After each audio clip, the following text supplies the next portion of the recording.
Well, apparently Netflix is having a major impact on giant court cases these days.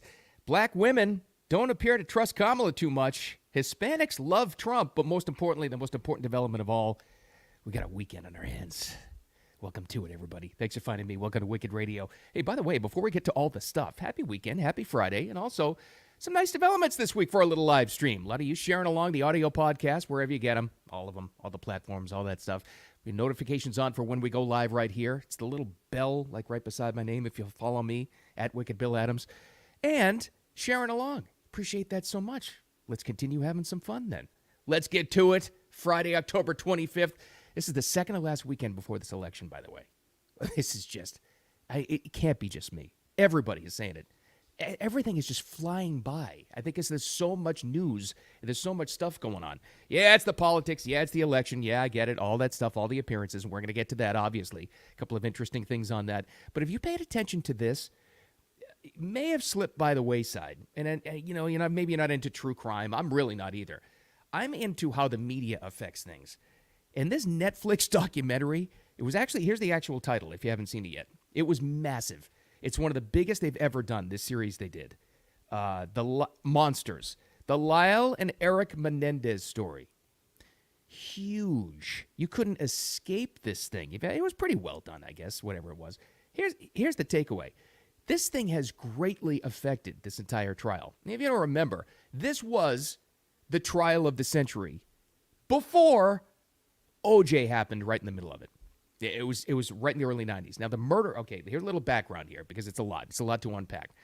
Lyle and Erik Menendez, they did. I mean, they admitted it. They know they did. They killed their parents. They shotgunned them and reloaded in the middle. They shot them 10 times. It happened in 1989. They had a first trial. It was a mistrial. That went away. They got a second one that apparently everybody, even legal experts, were saying was an absolute sham. And apparently not all the evidence was introduced. Well, new evidence has arrived. Apparently there's a letter from one of them. I think it was Lyle, who sent it to a cousin before the murders, saying they're afraid for their lives and there was sexual abuse and their parents were, the mom didn't do anything and the dad was like molesting them and raping them. It's horrible, horrible stuff. That's been introduced. There's also a member of Menudo, the Hispanic boy pop group. The dad had managed or brought them, and it was a music business mogul is what he was. That's come out too. Here's what else has happened in the meantime, though. Relatives, not all of them, some of them want these two to be in jail forever. And they've been in jail for 35 years. But some extended relatives of the victims have come out wanting a retrial and apparently a resentencing. It's going to happen. My sister, Diane, had evidence of their abuse. That was not even allowed to be presented at the trial. I cannot help but think of how things would be different if the world had known the truth back then, or if they had been the Menendez sisters. Yeah, interesting statement. And again, that's a relative of one of the victims of Kitty there. Well, I don't know either way. Look, they've been in jail for 35 years. They did it. They did murder them. I understand that. This is my takeaway, either way. We now have the media, which is what it is with Netflix. It's digital media, but it is greatly affecting one of the trials of the century. It is, because they are going to get out. I mean, they served 35 years. Apparently, they were model prisoners. This thing doesn't happen. Yeah, true, without all this new evidence. I would guarantee you this doesn't happen unless this documentary had come out, this docuseries. There's absolutely no way. That's how much influence. And most of the people, Netflix came out with a statement that said most of the people that watch this, because they know the demographic numbers, weren't even alive when the murders happened in 1989. How freaky is that? And now they're convinced that they need to get out. It's an amazing thing. It's just different times, man. Different times indeed. All right, we got to talk about the stuff. You know what I'm talking about. It's almost election time. The final closing arguments. This shocked me. So you've heard this. You've heard stories back and forth. You've probably suspected it yourself that Kamala does not, the Democrats are losing blacks. The early voting is saying that. The polls are saying that. Blacks, Hispanics, younger people, especially men. You can look online too, and you go on social. You go on X and you find a lot of, independent journalists who will go to a gas station in the inner city, and they'll talk to a lot of black residents. They'll say, "What do you think of Kamala?" And the responses aren't good. They don't trust her. And that's one thing, but it's a little bit biased, right? What if I told you, of all places, of all media outlets, MSNBC, yeah, one of the worst propagandist outlets ever in American history, did a panel of black residents, specifically black women, and they asked what they think of, and it's not to, if MSNBC is saying this, you know it's bad. They asked black women what they think of Kamala. This is one of the most amazing things I have ever seen in my life. The woman, most men, they respect the woman, but she just don't have the qualification or the education to really run America because she don't have the experience. She don't understand our struggles. And for me to believe you for another 4 years, you're crazy. Right. Like, you're crazy. You're saying the same thing that you said 4 years ago.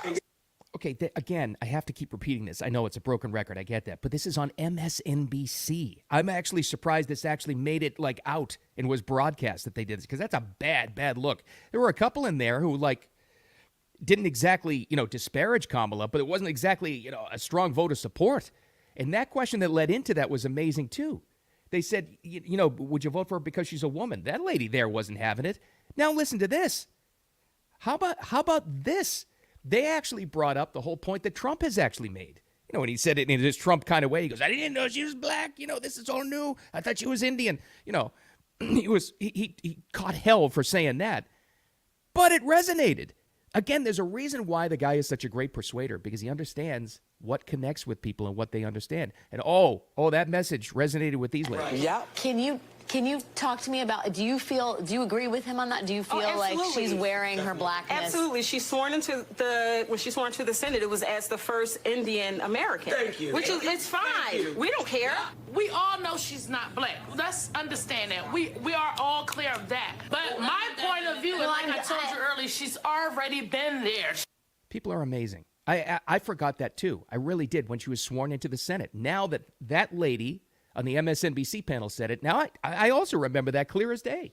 They made a big, big deal. That's why Trump brought it up. They made a big, big deal of her being the first Indian American who was sworn into the Senate. It was a big, big deal.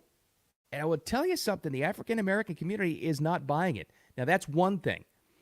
Now, voter registration and actually showing up for the vote, that's a totally different thing. I don't know. But this. Now you know why. Now we can all understand and put it together, right? Now you know why, despite all the celebrities out there, Springsteen and Beyonce and Lizzo, and they all had said at first, they're going to stay away from politics and not endorse anybody. Oh, now they're all out. Oh, now they're all showing up because it's panic time.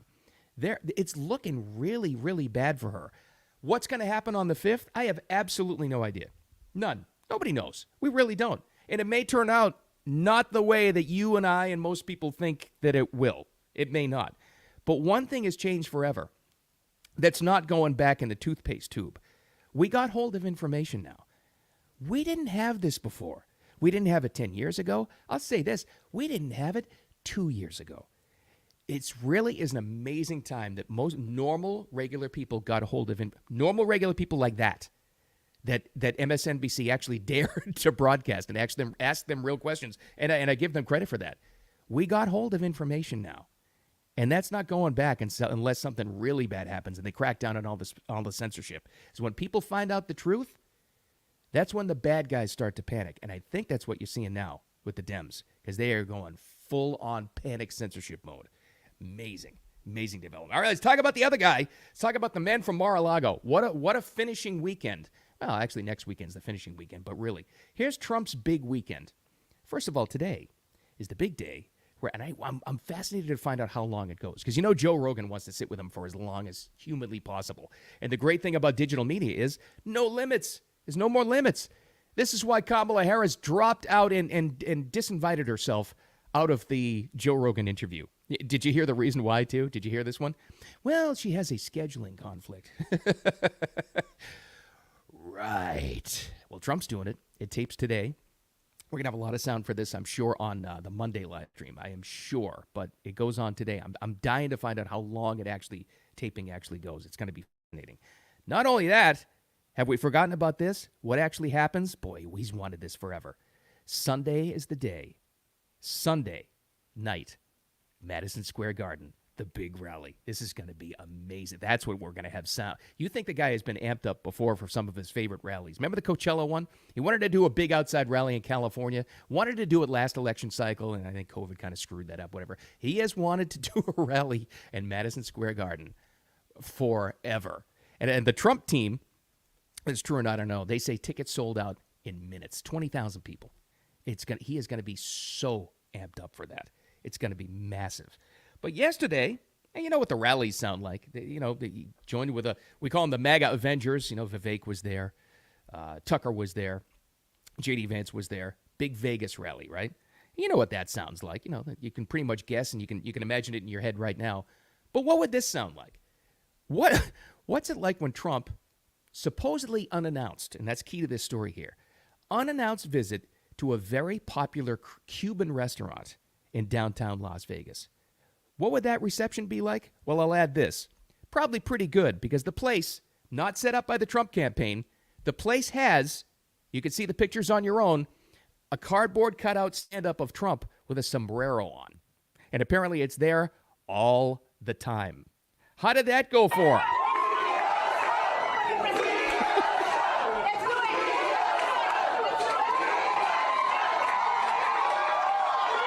Yeah.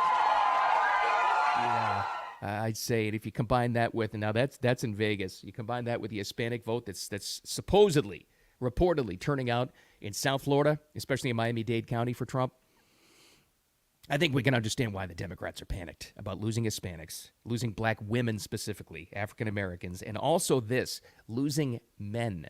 The amount of a survey came out, I think it was a Gallup poll actually came out yesterday about the amount of men that have left the Democrat Party. Gee, I wonder why that would be. Especially young men, 20s and 30s. Yeah, why would that be? Oh, I don't know, because you keep on putting drag queens on stage. Your VP pick is Tim Walz, who's one of the most effeminate people that's ever, but yet tries to be a tough guy. Yeah. Men are going to determine this election. They are. I'm sorry. We've all heard about the woman vote. It's very important. Suburban, Caucasian women, always a key demographic. Most of the people that haven't voted before are young dudes. Think about like the UFC dudes, right? Trump has showed up with Dana White for a bunch of UFC events. Those guys registering for events for the first time. Alpha males, like real dudes, like gym bros. Think of it that way, right? That's who's leaving the Democrat Party. And that's why you see all the panic happening right now. Amazing, amazing time. We're going to have so much stuff happening over the weekend that we will talk about on Monday. I can't wait. I can't wait for this weekend. All right, speaking of the weekend, let's get out of the swampy politics stuff for just a second and talk about your weekend. Stuff you can blow your money on. New movies at the theater. Well, you got Venom. The Last Dance is out. Tom Hardy, who I think is one of our best actors these days. You pretty much know what that's going to sound like.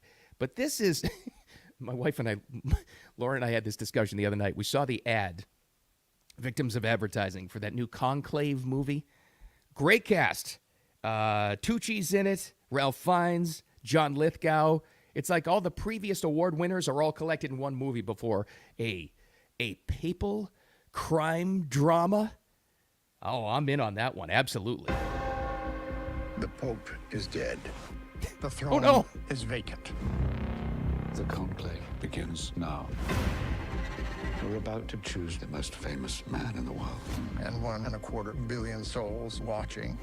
Now, this is the discussion we had, and this is where we kind of laughed at ourselves and we said, yeah, you know what? We may be getting old because we're not too interested in the new Venom movie, but we're very interested in the Conclave movie. Like, I think Lauren said herself, she said, do we go to adult movies now? I don't know.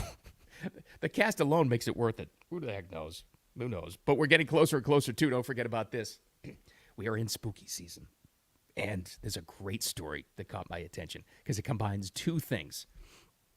The dark macabre and also a survey. Survey says, I love my sociological surveys. And yes, it's true. This is another YouGov one, but I love to tear this thing apart because I love to get into what people are thinking about. So just in time for Halloween, they asked people this, and I think it's fascinating. I give them credit for this. Would you, and I'll ask this of you, would you buy a house that was a murder scene? Let me answer that for you. Of course you would. We all would. In this market, are you kidding me? Just to try to find a house is almost impossible, okay? Now, what's the result of the poll? And they asked several thousand people. 30% of people said they would not have a problem whatsoever with buying a house where somebody was murdered. And it was just otherwise great. The house of your dreams. Just trying to get into a house these days in this market. 32% said, yeah, no, murder, yeah, that's a deal breaker. No. And 38% said, well, we don't know what we'd do.